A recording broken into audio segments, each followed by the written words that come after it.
I love being scared, but not the real life kind of scared like losing my bank card or finding a weird rash on my neck, but the fake kind of scared, like playing a game that makes me think I'm gonna get attacked in my sleep, even though that rarely happens. I'm Griff for PCGamesN, and today we're counting down the top 10 best horror games so gross and disturbing that we can't even monetize this video.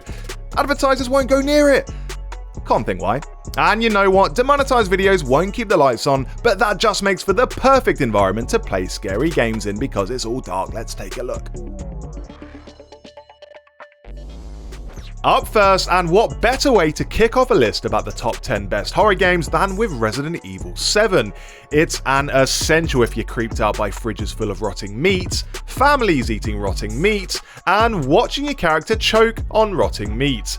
Quite a lot of meat in this game.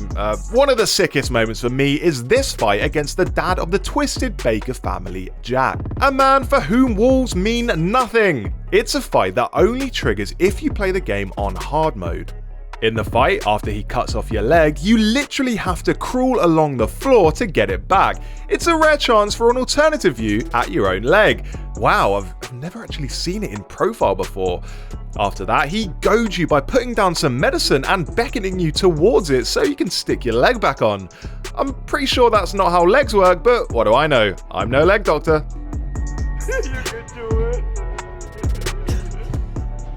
Next up, it's Outlast, another game every fan of horror and gross stuff needs to play.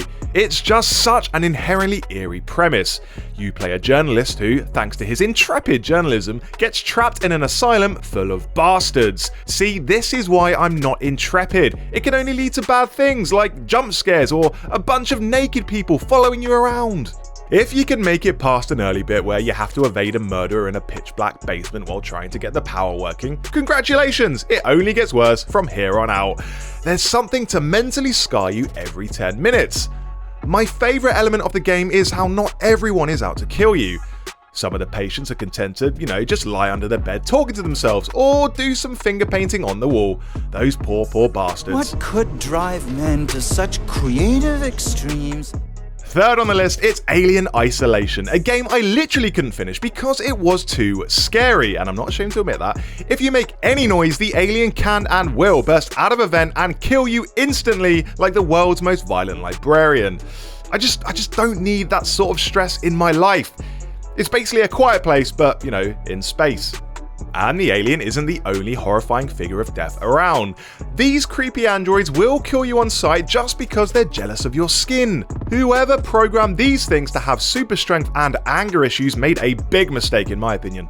There are humans too, but compared to the androids and aliens, they actually seem docile in comparison. You can actually play it smart and get the alien to attack them by causing a racket and then hiding under a desk. Ah, man and monster, working together. Well, it was good while it lasted. Fourth up, Friday the 13th, an online multiplayer game with some of the sickest finishing kills you'll see outside of Mortal Kombat. It pits 7 human-controlled camp counselors against an 8th person playing as Jason Voorhees. The counselors have to survive for as long as possible and eventually make their escape, while the person playing as Jason hunts them down and makes them pay for something. It's not really clear what Jason's motivation is for any of this, which just makes it scarier when he drops a car on your head. The genre of the game kinda morphs depending on who you play as. If you're one of the camp counselors, it's pure survival horror as you try and outwit an unkillable monster. But if you play as Jason, it's almost a hunting game, only, very irresponsible hunting that would get you booted out of any wildlife preserve in the world. Number 5, we are talking Condemned, the melee combat game all about beating up strange men in basements. You play a crime scene investigator who's framed for a murder he didn't commit, and to get out of that pickle, he basically just runs around twatting people. Now, the big thing about Condemned when it came out in 2005 was how it let you pick up any weapon that looked pick-upable. So that was things like wrenches, metal pipes, bits of wood with nails in them, all that kind of stuff. It made you feel like you were desperately grabbing whatever you could from the environment to protect yourself with.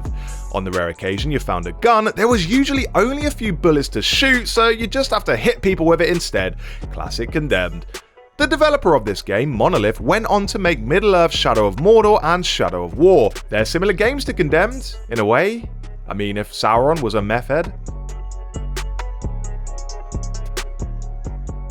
Number 6 is Dead Space 2, and for me, it's the high point of the horror trilogy. Developing features established in the first game without developing them so far, it starts to resemble Gears of War in space, which is kinda what happened in the third game. The main feature of Dead Space 2 is, of course, combat against the necromorphs, horribly disfigured humans who look like something you'd scrape off a windshield. In actual fact, the developer Visceral used car crash victims as visual reference points for the necromorphs. I hope they were paid overtime for all that trauma. To kill them, you have to use strategic dismemberment, chopping off their limbs and hoping they don't sprout another. Don't feel too bad for the necromorphs though, because they get their own back with a variety of deeply disturbing kill animations. That'll haunt you. Number 7, and for cinematic horror, you'll struggle to find better than Man of Medan. It starts out, as all classic horror movies do, with 5 friends going on a diving holiday in the South Pacific. Such a classic setup. After pirates hijack their boat, however, they're drawn into a sinister adventure on a derelict ship that you just know is filled with tetanus. The near photoreal visuals hammer home the horror here. Man of Medan is easily the most stunning looking game on this list, which makes any violence just that bit more impactful. There are moments of gore and brutality, but what really shocks about the game is how your choices can branch off and lead to all 5 characters dying. Each branch is worse than the last, a bit like Sports Direct. From the most realistic to the most stylized with our 8th entry, Little Nightmares. Taking place on an undersea resort called the Moor, you play a young girl who basically has to escape before being eaten, yellow raincoat and all. There are some absolutely grotesque characters banging about the place. The janitor is one, using his creepy long arms to feel around for you. The chefs are another, responding angrily when you catch them preparing their nondescript meats, which is, understandable really. What's worse is you can't even fight back. You're made to feel powerless in imposing surroundings that stretch high above your head, and all you can do is run, hide, and hope the monsters get called away to some kind of impromptu monster meeting.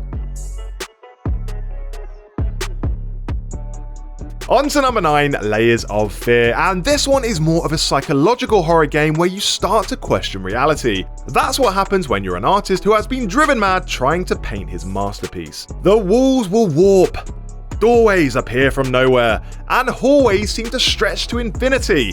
Hey, it's free real estate. Layers of Fear is one to play if you're a sucker for spooky Victorian mansions, with everything a spooky Victorian mansion needs. We're talking creepy kids, angsty wall scribbles, and portraits where the eyes seem to follow you wherever you go unless you go behind them. There's a sequel, but I'm not going to recommend it over the first one because it's set on a ship, which is a way less interesting environment to explore, and also the game is more expensive. What do we do when we fail? We start over. Our 10th and final entry is The Evil Within 2. We've covered all types of horror games in this video. Gory, cinematic, psychological. The Evil Within 2 basically rolls all those elements into one. Directed by Shinji Mikami, who also directed Resident Evil 1 and Resident Evil 4, you play as a detective who has to descend into a nightmarish world to rescue his daughter. And this nightmarish world is, obviously packed with weird-ass scenarios. There's the showdown with the Guardian, a mishmash of limbs and hair who laughs like she's on the swings and stabs like she's chipping ice off her car. And there's a murderous boss called the Photographer, whose thing is taking pics of dead people and calling it art. And the annoying thing is you can't even argue with him because art is subjective. Oh. What isn't subjective though is how gross The Evil Within 2 is. The final nail in the coffin of our by now impossible to monetize video. So those were our 10 must-play horror games, stuffed with more blood than a hungry mosquito. If you like this video, give us a quick subscribe and thanks so much for watching. Now I'm off to vomit out of fear. See ya!